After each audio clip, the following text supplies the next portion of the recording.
நம்மை சுற்றி சூழல் விழிப்புணர்வு செய்திகள்.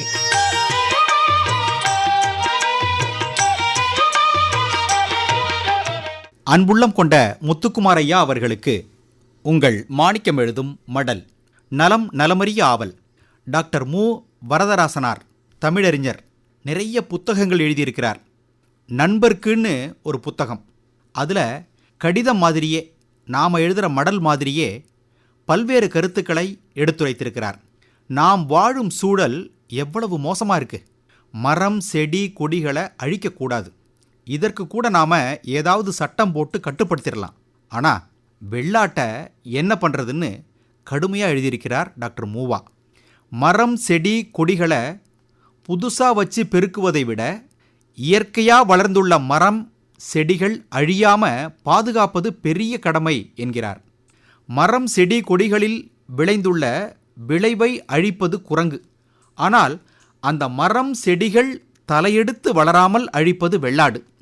ஒரு புறம் மரம் வளர்ப்பை ஊக்குவிக்க வன மகோத்சவம், மற்றொரு புறம் காட்டில் உள்ள மரங்களை வெட்டி கரியாக்கி நகரங்களுக்கு அனுப்ப உரிமம், லைசன்ஸ். இப்படி முரண்பாடுகள் இருந்தால் நாட்டின் முன்னேற்றம் என்னவாகும்னு தமிழறிஞர் கேள்வி எழுப்பியிருக்கிறார். முத்துக்குமாரையா அடுத்தபடியாக கால்நடைகள், குறிப்பாக வெள்ளாடுகள் பற்றி கொஞ்சம் கடுமையாக எழுதியிருக்கிறார்.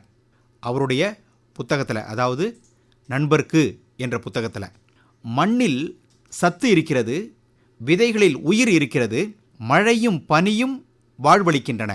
முயற்சி இல்லாமலேயே பல வகை மரம் செடி கொடி வகைகள் முளைக்கின்றன. கதிரவனின் கரங்கள் அவற்றை தட்டி கொடுத்து தழைக்கச் செய்கின்றன. ஆனால் மனிதனுடைய கோடாரியும் வெள்ளாட்டின் வாயும் தான் அவற்றின் வாழ்வுக்கு குறுக்கே நிற்கின்றன. கோடாரி கூட செடி கொடி வளர்ந்த பிறகுதான் வெட்டுது. வெள்ளாடு முளையிலேயே வாய் வச்சு கடிக்குது.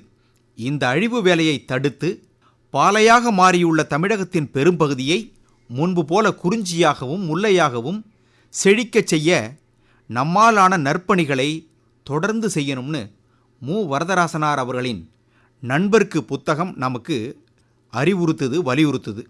முத்துக்குமாரையா வெள்ளாடு தான் வளர்க்க வேணாம்னார். மற்ற இன ஆடுகள் இப்படி மோசமான விளைவுகளை ஏற்படுத்தாதான். அதோட இப்போது ஆடுகளை வெளியே விட்டு மேய்க்கும் நுட்பமெல்லாம் வேண்டாம்னு பண்ணையாளர்கள் ஒதுக்கிட்டாங்க. ஆடு மாடு மேய்க்கவும் இப்போது ஆட்கள் யாரும் வர்றதில்ல. கொட்டில் முறையில் ஆடு வளர்ப்பு, பரண்மேல் ஆடு வளர்ப்புன்னு பல புதிய அணுகுமுறைகள் வந்துருச்சு. அதனால் நமக்கு எது லாபம் தரும், எப்படி யாருக்கும் சிரமம் இல்லாமல் ஒரு வேலையை செய்யலாம்னு சிந்தித்து செயல்பட வேண்டிய நேரம் இது. மடலை நிறைவு செய்வது உங்கள் மாணிக்கம்.